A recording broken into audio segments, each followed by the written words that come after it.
Go.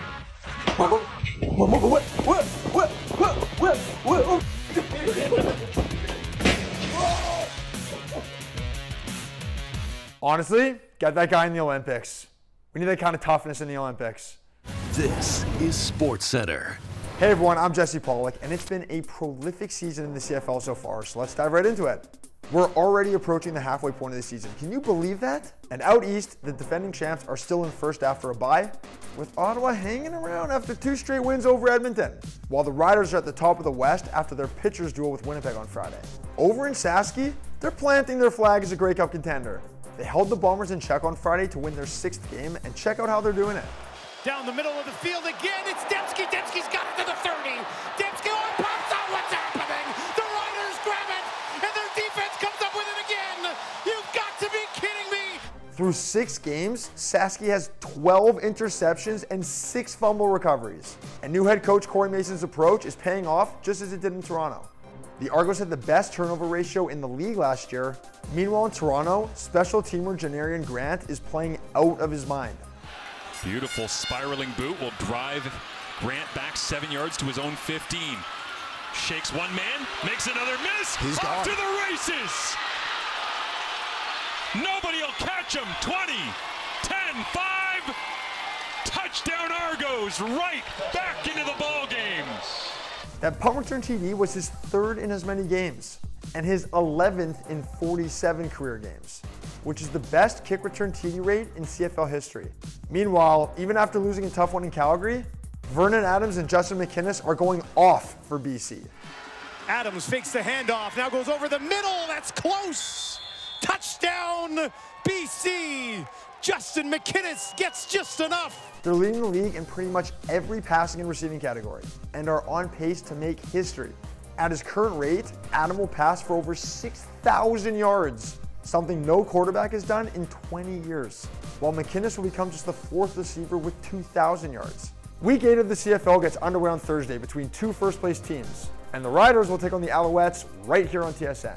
Coverage begins at 7:30 Eastern, 5:30 Central Standard Time. Over to basketball, where Vegas Summer League closes tonight with the Heat taking on the Grizzlies. That game would be more intriguing if Zach Edey was playing, but Memphis shut him down for the summer after he hurt his ankle on Thursday. Now, most of the talk the past few weeks has been about Bronny James, of course. And you know what? Bronny actually held his own after a rough start. In his final 2 games, James scored in double digits and finished in Vegas with some pretty respectable numbers, at least for a 55th overall pick. And just for reference, Alex Sarr, who went 2nd overall to the Wizards, shot less than 20% in Summer League. So what more could Bronny ask for other than that one-way contract that he signed last week? Well, after scoring 13 points in a win over the Cavs, he was gifted this enormous rug in his likeness. Love him or hate him, FanDuel has plenty of bets for you if you're keeping tabs on Bronny, including 60-1 for him to score 30 plus in any game this season, and 150-1 on him getting a triple-double.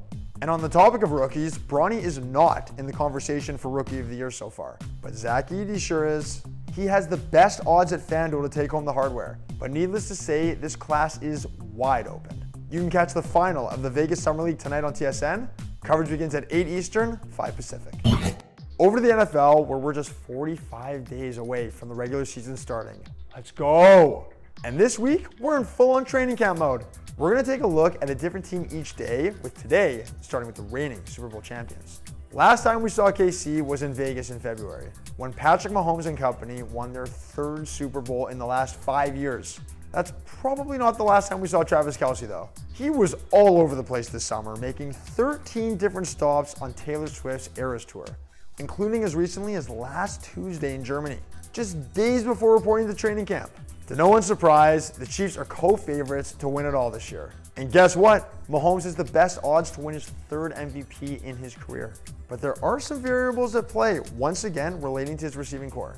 Rashee Rice was a rookie standout last year, but faces potential discipline after a pair of offseason arrests. Lucky for Mahomes, he's got another new toy, that being rookie Xavier Worthy, who Casey took in the 1st round. All the hype around Caleb Williams and Jalen Daniels, Worthy is another rookie to keep an eye on, if you can keep up with him, that is. He set the combine record with a 4.21 time in the 40. So put the fastest receiver in the world with the best QB in the world, and you do the math.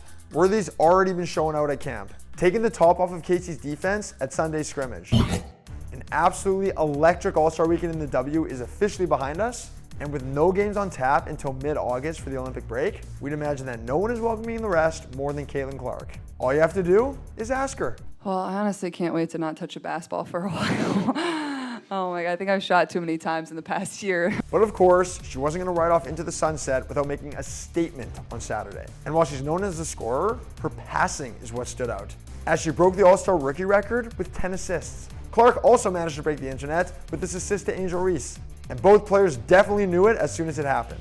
It sounds like the two actually enjoyed being teammates, even though they're often pitted against one another. It's so cool. I know when she gets the ball, I'm running to look for the ball because I know she's going to throw it. So she's been great to play with. I mean, the future, we're going to be playing with each other a lot. Hopefully in 4 years, we can be Olympians together. Angel made some history of her own, recording the first triple-double by a rookie in the All-Star game in 25 years. Now, time for vacation. That's all we have for today. Mercer will be back tomorrow. Have a good one, everyone.